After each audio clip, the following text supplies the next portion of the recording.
a cake for St. Patrick's Day, and this is a fairly easy cake to do. I thought we would just do a leprechaun's hat. So most of the time, I've told a lot of people before what I usually do when I think of something, a design that I want. I go on to one of the websites, one of the search engines, and I usually go on Google and hit images and then put in leprechaun hat or St. Patrick's Day hat, and you come up with all different hats. And sometimes I even put cartoon because I always like the ones that are more cartoonish anyway. So I came up with a couple. Sometimes the hats for the leprechauns are more of the rounded hat, which is even easier to do, but I kind of wanted to do something a little bit more fun. So see this hat, they're both tall hats. This one kind of comes in and then goes back out. So it's cinched more, not quite in the middle, but a little lower. And then this one just pretty much starts from out and just goes in. And this is, we're going to do one more like this one with the hat brim here also. Okay, so to start, what I want to do is I want to have my cakes graduating, so the larger ones at the top to the smaller ones at the bottom.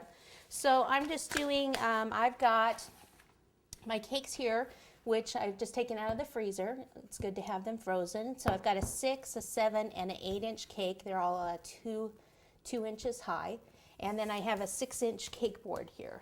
So what I want to do is go ahead and take some of this off the top here. Now you can fill this if you want, or you can leave it.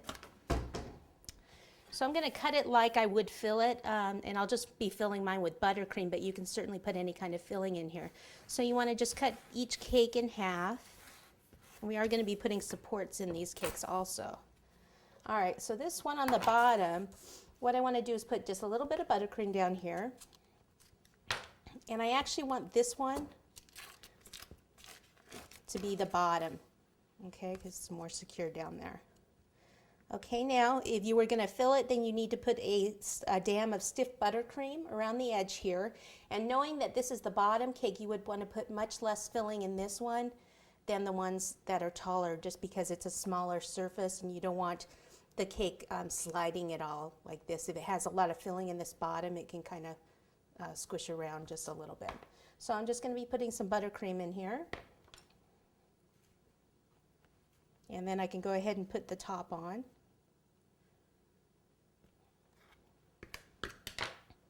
Okay, like that. And then I'll put some more buttercream. Now you could also, on this one, if you wanted filling in this layer too, you just put your dam around the edge here, put the filling in it.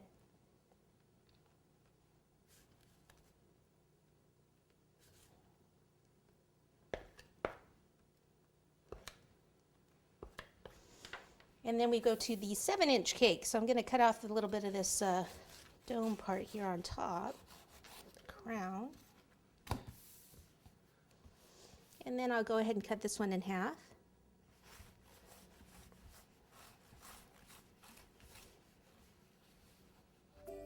Okay, now I'm going to flip this on over like this.